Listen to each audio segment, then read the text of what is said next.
Welcome back, everybody, to Two Guys and a Stack of Comics. My name is Reed. Along with me, as always, is Mike. Mike, how you doing, sir?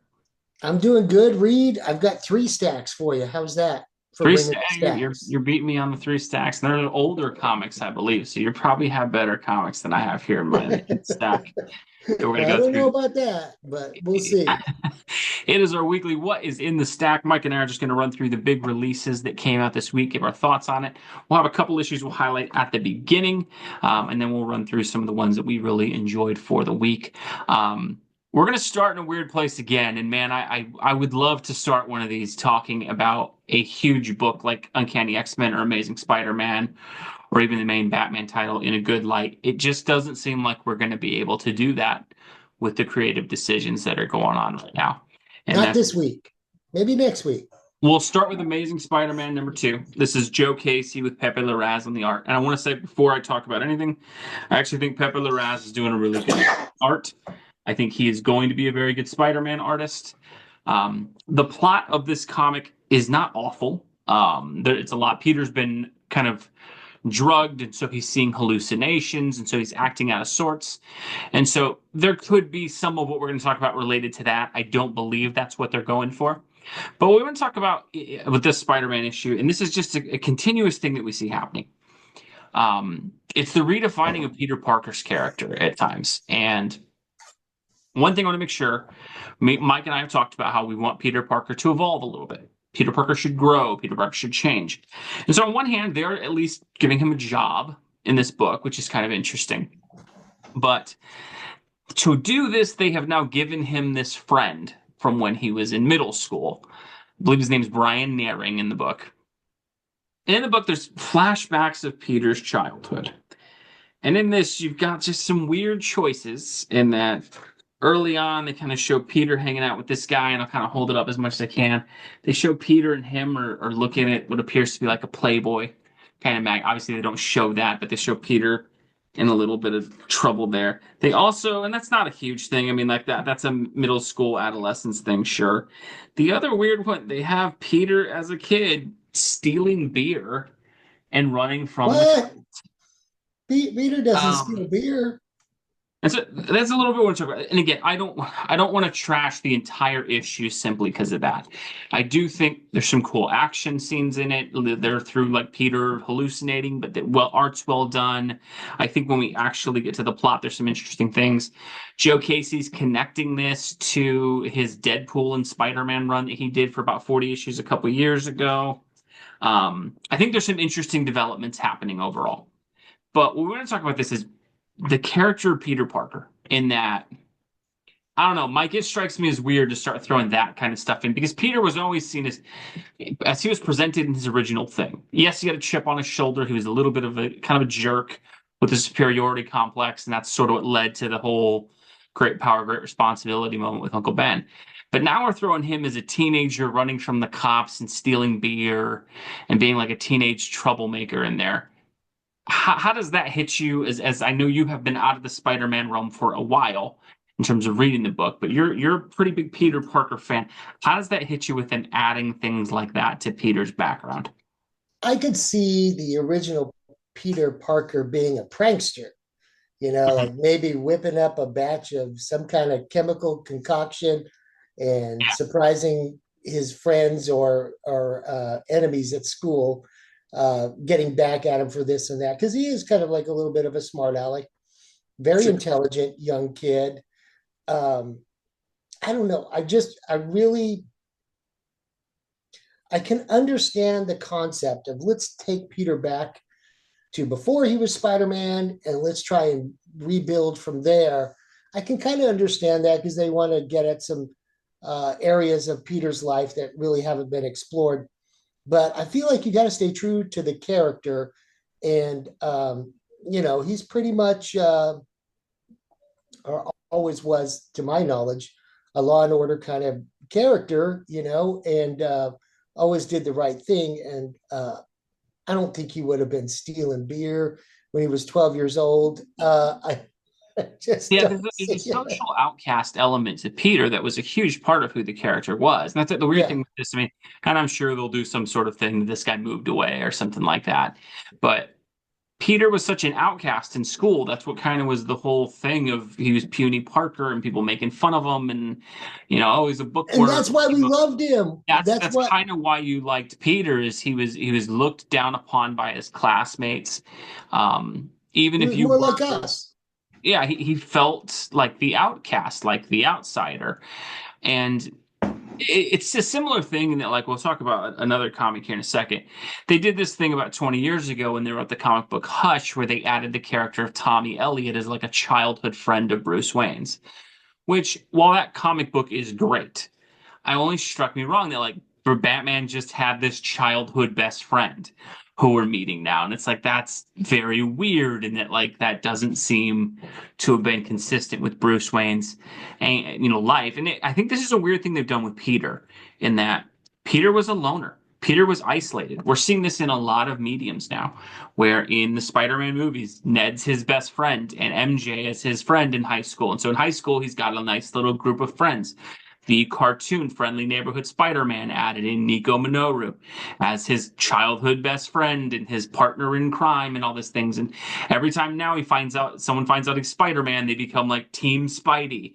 And it's childhood cartoons now portray it that Miles and Gwen are just his friends, and it's just interesting to. I think it takes away from the character. I I think think it loses a little something. when you look back at Spider-Man and how he was created, he was, you can see a lot of Steve Ditko from all accounts of who he was, how he grew up, and his friendships, were always strained because he was such a loner. And there's a lot of that in Peter Parker.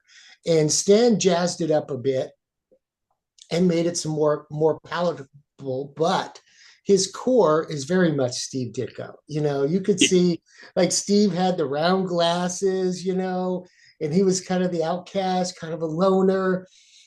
He famously hung out in the barn at his family home where he had his chemistry set, and he always kept the door locked, like he was doing his experiments in there.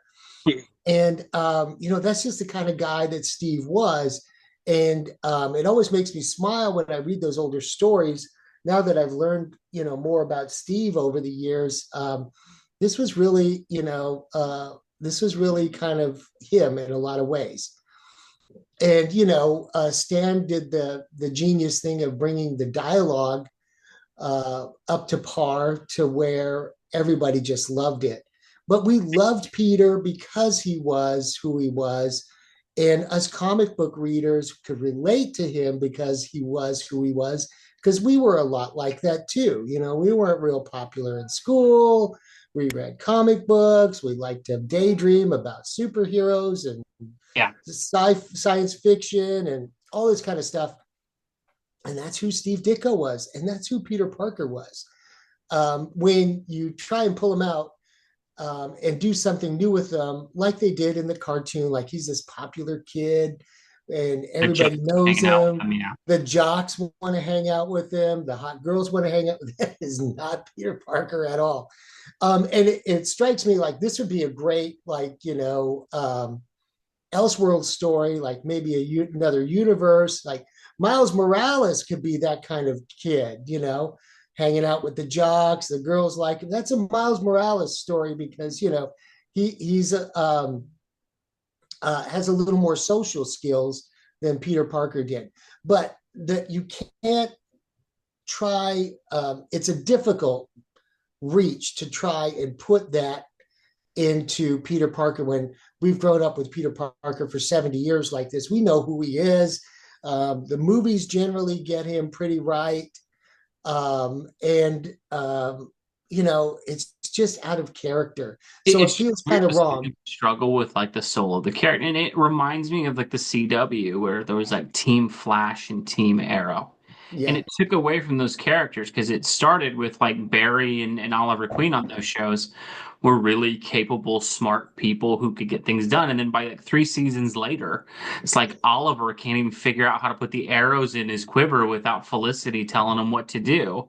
Yeah. And Barry doesn't know how to run around a corner without Iris giving him a motivational speech and, Cisco giving him some new tech. And I think that's the weird thing with Peter is what did make him a great character. Isolation was really what defined Spider-Man, I thought, at the beginning in terms of he was the guy who did it alone. He was rejected by the Avengers. The Fantastic Four really didn't want him. He was this street level kid who basically never fit in. And it's what made the characters like Harry Osborn and Mary Jane and Gwen Stacy so impactful was those characters were the ones who appreciated Peter. And so their in part in his life, the tragedies that befell them, the impact they had on him, those all mattered more. Now when Peter's got like 20 different friends. And again, I'm all for Peter evolving, but now that we're retconning things back into his past, it's like, okay, he just never was what you thought. It's just an interesting direction. I think what they're doing with Friendly Neighborhood Spider-Man and perhaps with this run is they decided at some point, maybe a year or more ago, is, Miles is so popular. Why don't we do a comic? We make Peter like Miles, and make him like and it's not like that. We can love both characters differently. The same amount of love could go both ways. We can love Miles and we can love Peter, and enjoy the different Spider-Man adventures that each one of those characters get into. You don't have to juice Spider-Man with fresh blood, really, because you He's could. the character who works. I think it seems like they're determined to redefine him, but not let Let's him make grow. it. That's the Yeah. weird part too, is part of what made Peter's sort of lack of development somewhat acceptable was you kind of always understood Peter had this huge burden of being Spider-Man. And if he was isolated and not a lot of people knew he was Spider Man, he would always come across as a bad employee, a flaky friend, an undedicated boyfriend, a struggling family member who's never there because he's so focused on trying to be Spider Man. Once Peter's got 10 to 12 friends that like have his back and have known him since childhood, it's like, okay, Peter, just tell your friends, man. Like, what are you doing? Especially when half of them turn into supervillains anyway. And I mean, heck, Gwen and Mary Jane are both superheroes now. So, I mean, like the whole I can't tell him to protect him thing. It's just, they've destroyed so much of his world. It's just interesting. And again, I don't think this comic book is responsible for all that. It was just another added wrinkle of like, why are we throwing this in there? But let us know. What did you guys think? Did you get a chance to pick up Amazing Spider-Man? I'll keep reading it. Again, Amazing Spider-Man. It's going to take a lot for that to ever fall off my pull list, but it is a book that just seems to be struggling, and I was hoping this new run would start out a little stronger. Not quite. Second book we'll get to. Another one that I was really, really hoping would be good. And I thought the first issue of this Jim Lee, Jeff Loeb series was pretty good. It wasn't great. What I will say is it's hard to hate the comic when you get the art that you get in this book with Jim Lee. Just Stunning, a right? man It's who was stunning. born to draw Batman. And Yeah. so despite it does remind me a little bit of there was a comic called All-Star Batman and Robin that came out, I want to say almost 20 years ago. Frank Miller wrote that. It was awful. But Jim Lee's art in that is maybe the greatest Batman artwork of all time. This is an interesting one. This is Batman 159. This is this Hush sequel they're doing. Largely the plot on this revolves around Hush attempted to kill the Joker. Batman is, again, classically doing way too much to save the Joker's life. And they kind of build it that Batman is doing so because he thinks Hush has some sort of plan and that Joker's death is a key to that. And so he's trying to prevent it. This strikes Jason Todd incorrectly or wrong because Jason Todd was obviously beaten by him. And so you kind of have some weird pages where Batman and Jason Todd are pointing guns at each other. Even when Whoa. Batman fires a gun at Jason Todd. Now, in the inner Oh, monologue, Bruce is saying, "I'm doing this. I'm gonna just split the mask, not trying to kill him." They make it very clear Batman's not using the gun to try to kill him. And I do like the idea that Batman is great with firearms. He just never uses them. I do think that's fine. What I will say with this is a huge issue to me, this whole series, in that this is a comic books, I think, should have a show not tell kind of approach at times. And this is like, we're just supposed to believe this hush conspiracy has so overconsumed Batman and overwhelmed him that he's willing to take these extreme measures. Like, Hush hasn't been a part of Batman comic books in probably a decade, where he's been a main. And I know this is a sequel to Hush, but they also wanted to set it in the modern continuity. And so the interesting thing is, if they just would have set this as this takes place right after Hush from 15, 20 years ago, makes a ton of sense. To have where all that time's passed and we're just picking up with where we are in modern continuity, again, it's just one of these weird things that I think comics do sometimes. And this is where you can't just put the huge name talent on a book and expect it to be great if you don't iron out continuity. And I think this is a huge problem. Look, Jeff Loeb's a great comic writer. Jim Leasy, great comic artist. But it is just a weird decision to like, hey, let's pretend none of the last 15 years have happened except for what we want. And we'll roll those into here. Mike, the idea of Batman using guns and stuff like that, and what you've heard about this story, like, do you think this is just simply the case of these guys are two big names and they just got to do whatever the heck they wanted? Or do you think DC really doesn't care? Like, why do you think you get something where it seems so disjointed from, the main continuity while embracing a story from 20 years ago? Well, I think that both of these creators have been around for a long time, and I think they probably had a fond soft spot for that storyline. Mm-hmm. And if you put those two on a book, it's got to be good, right? It'll sell. So I feel like they just greenlit it and said, "Go get them, guys," and that's okay. That's okay. I feel like at some point, I feel like continuity is so weird that you just don't know what to do anymore with it. And I think, as all comics do, they ask the reader to take a leap of faith with them and just kind of roll with it. Sometimes it can be disappointing. It can let you down, and you kind of wonder, well, what happened in the last 15 years? Yeah. And the writer's job is to kind of explain that away and make it make sense. And if they don't, it's a point missed. But with every comic book, you do have to kind of, you pay the ticket, you take the ride, you kind of have to take a leap of faith. Okay, Spider-Man's popular now. Okay, Hush is back now.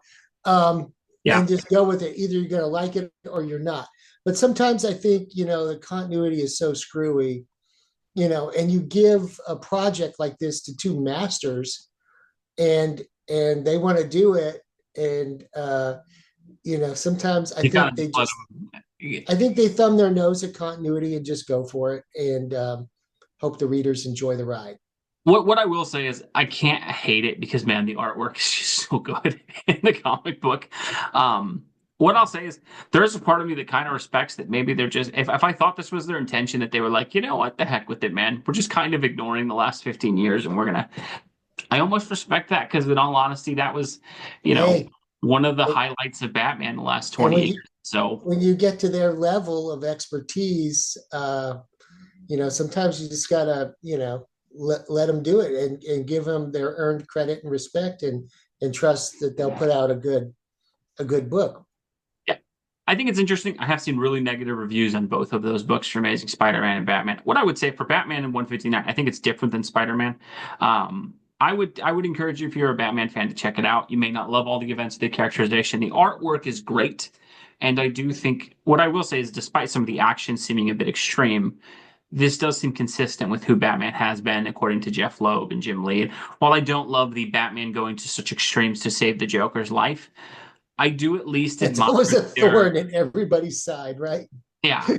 What I will say is I do at least admire the idea that Jeff Loeb has always been very staunch that Batman does not kill. And so I do think it's a cool examination of that. And while it's going to hit some readers the wrong way, I do think that you can say that's Batman's fatal flaw, is his almost over dependence on the idea that no one dies when he's around, even like the Joker.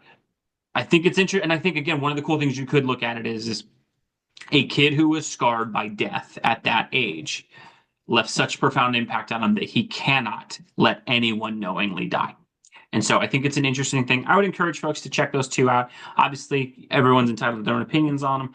I don't think they're great books, but I do think what I will say is while they were disappointing to me, I don't think they're worth the level of scorn that I have seen them getting for what they're at. Mm. So two huge books. Those are probably the biggest two that got released this week.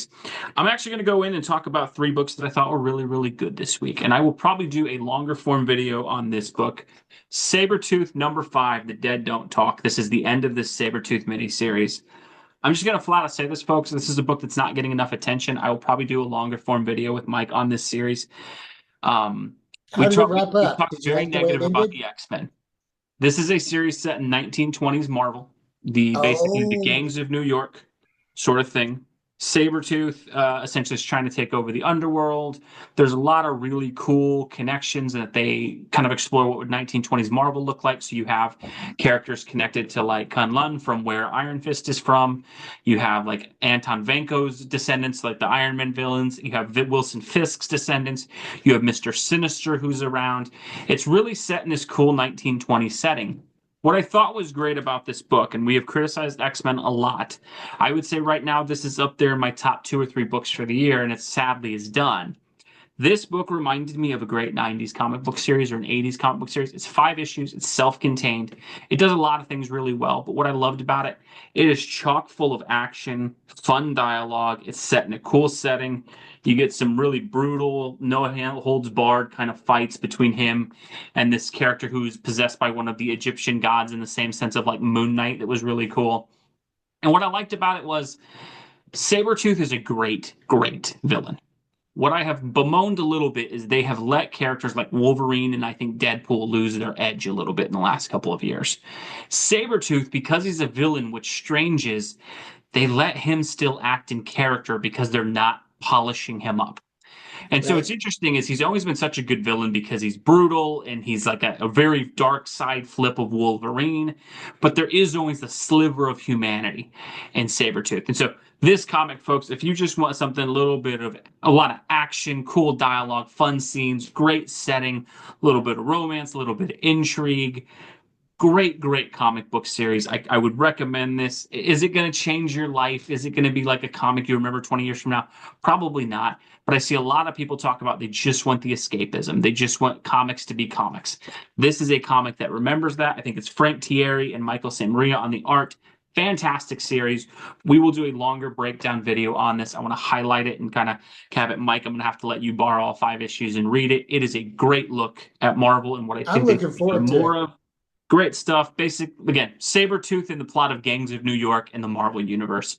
Great stuff. Cannot recommend that highly enough, folks. Would recommend you check that out. Second book I would recommend for this week Solomon Kane, #2, The Serpent Ring. I don't know why it is that Titan Comics seems to understand this mythology so much better than Marvel and DC do their own. But I'm just going to kind of give it. This is Patrick Zurcher on art and story. Just I the detail and the I amount of love work the that art in just that go book. on every page in this. And what's kind of cool is we know Free Comic Book Day is coming up next week. We know Set, the Serpent God, that's going to be a huge part of Conan. That's another thing they're doing. This seems to be building into that. However, you can read this independently. Does nothing. It's a great depiction of Solomon Kane. Really good action, great dialogue. And what I like about this book, it does take you a good 20 minutes to read this book. There's a ton of dialogue, a ton of plot. It's well thought out. And the art just on every page in this book, just even simple stuff like a ship going across the ocean. They're not skimping on the Beautiful. details. They're not skimping on the background. It's a great put together book. Same thing as well. Jeff Shanks from Conan, he's in the back again. He's doing art, doing the page in the back, a letters page explaining Solomon Kane, his connection to all these things. There's just such an appreciation for fans of these characters in Howard's world. It's a fantastic book, folks. Would definitely recommend picking it up. I believe it's only a 4 issue series, so this is the second issue, but it was really, really good. Mike, I know you enjoyed the first issue. Diamond Yes. Gremlins have kind of kept you from getting the second one. I think you'll really love that one, but would definitely recommend it, folks. That and Uh, the work schedule. I can't get to the comic shops on Wednesday nights anymore or Thursday nights. yeah, I'll we'll go by have to figure out tomorrow. how we can get you caught up. Um, Last book I'll recommend for the week, another sort of strange one. And again, this is where I think some of the hits are at right now with Marvel. Eddie Brock, Carnage #3. While they're botching the character of Venom by making it Mary Jane, they let Eddie Brock get attached to the Carnage symbiote. And largely, again, think this TV show Dexter mixed in the Marvel universe with Carnage. Basically, Eddie Brock is hunting other serial killers. He has him coming into contact with this character Bushwhacker, who is a classic Marvel villain. No holds bar action in the comic book. What I did like about it is it lets Carnage be Carnage. It's not trying to make Carnage an anti-hero. It is basically just Eddie Brock is doing whatever he can to make Carnage a less damaging thing. And so basically, he has agreed he will hunt down serial killers to make sure that Carnage does not hurt innocent people. What I think is good about this book, because Carnage is a villain and because Eddie Brock, I think, has fallen a little bit in Marvel's importance, it almost seems like it's going beneath the radar of editorial oversight, where they're like, yeah, just make a book that's. And so, because of that, it almost seems more accurate because it doesn't seem like they're trying to make this a movie or anything. And so, Charles Soule and I think it's Jesus Saez on the art. Again, I think it's just a really good fun comic book. I mean, nothing hugely spectacular, but there's kind of a little peek of the art and stuff like that. But That what art is good. if you like Carnage and you want the character to act like the character, it's in this book. And so it's interesting to me that I've had to go to two villain books from Marvel to really find a couple books where it's like, hey man, they'll let the character act like the character. So definitely recommend it. I don't know how long that book's going to stay around. Doesn't seem to be doing the greatest on sales, but we definitely recommend checking it out, folks, especially if you just want something, again, that's escapism, something you can dip into the Marvel universe, read it. So some really, really good stuff there. Last couple books we'll go through. I might do a video on this one with Mike. One World Under Doom is Marvel's event this year. Yep. It's an interesting thing with this comic book because in this book they have the heroes teaming up with some villains to do an attack on Doom. And basically Doom once again checkmates everybody again. He kind of had plans. The heroes are convinced the world's leaders must have been manipulated by Doom, and it turns out no, Doom just knew what they wanted, found a way to provide it, and they basically gave the world over to him willingly. And then Doom creates a scenario at the end where all these supervillains are escaping, and he basically paints the Avengers in the corner of, hey, do you want to go stop the villains and save innocent lives or come after me? And what I will say is, while I don't think it's a perfectly written book, there is some dialogue stuff in here that I don't think is fantastic. I love when they present a villain like Doctor Doom as he should be. And so where I will say that this event actually works. I hate event books typically. What I will say about this is this genuinely does feel like an event. It genuinely feels like something that's worthy of Doctor Doom. And the weird thing with this book is I've seen a lot of people divide it among political lines with it, and that people think the book is making a lot of statements. I think it's actually not, to be honest. I mean, the writer may have come out and said things on social media that was, but I think if you read the books, it's just an interesting exploration of like a villain who is as smart as Doctor Doom finding a way to manipulate events completely to put the Avengers on their back foot.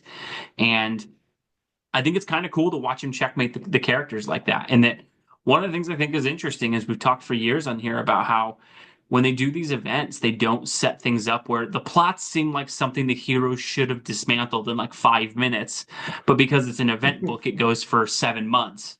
Yeah. Well, I'll say with this, the way they set Doom up, that he stole the powers of the Sorcerer Supreme, put himself in position, manipulated all these events. He's continually found ways to checkmate the heroes, especially because we've gotten to a point like Steve Rogers isn't in the Avengers anymore, and they've kind of downplayed some of the characters.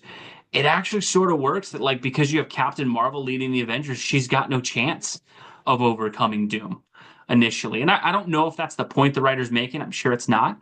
But I have to say, I sort of appreciated the way the Marvel Universe has written their heroes, that Doctor Doom is just handling his business so easily in these issues. And what I'll say for an event book, again, if you're going to do an event that's 8 or 9 months with a special issue, you better set up a plot that actually makes sense. And so I do think this is worth checking out. I think it's a decent comic book. It's a good event. I've really liked it, so I would recommend folks check that one out. Last couple, just some quick hits before we go. Absolute Universe, Absolute Martian Manhunter #2. Mike, I'm gonna tell. I don't know what the heck this book is. I think it's supposed to be a mystery kind of thing. It is intriguing, and I think what they've done is they've set it up where the Martian Manhunter and John Jones are separate entities. What I will say is it is very colorful and it is I different, know. and The it's first issue is very trippy. I love uh, those psychedelic a colors. little like early Doctor Strange, Ditko kind Yeah, of stuff going on.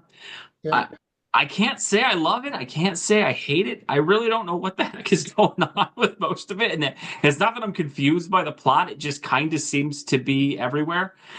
I will say though, it does do enough to keep me reading. I think it's interesting, but I can see where some folks would love this and some would hate it. Would be interested to see what your guys' thoughts are below on it. Last year, Absolute Wonder Woman, number 7. I don't know why Absolute Wonder Woman got so much better. Because they started putting her with the gods again and took her off of Earth, and the art has just massively improved with this Did they new art. change artists? Yeah, they changed artists from the first 5 to this. I'm hoping this just becomes the permanent artist, and that nothing against Hayden Sherman. I liked his Batman stuff. His Absolute Wonder Woman just looks like she got hit in the face with a shovel and has like a really flat face all the time. This is a beautiful book. It's got really good, and I'll say I'm still reading a Wonder Woman book 7 issues in. I don't think that's ever happened before, and so I'll give this credit. I think they're doing a good job there. Um, Last book I'll mention, Superman number 25. I think they did a pretty good job on this. Josh Williamson, his Superman hasn't been perfect, but this 25th issue, one, applause to DC. A comic made it to 25 issues. That's pretty rare in modern age, sadly. But I gotta say, he wove the threads of everything that's happened in the first 24 issues of Superman, and they all connected in this book. And so there's been some things that have felt a little weird and off. He wove it all together in this. I'll give him credit. I think that was really good. And so I would recommend that one as well. I think there were some great books to check out there. Again, let us know what was in your guys' stack for the week. What are you reading? What are you enjoying? Is there anything that we missed? Let us know below. As always, folks, thank you guys for watching. God bless you, and we'll catch you in our next video. Thanks, everybody.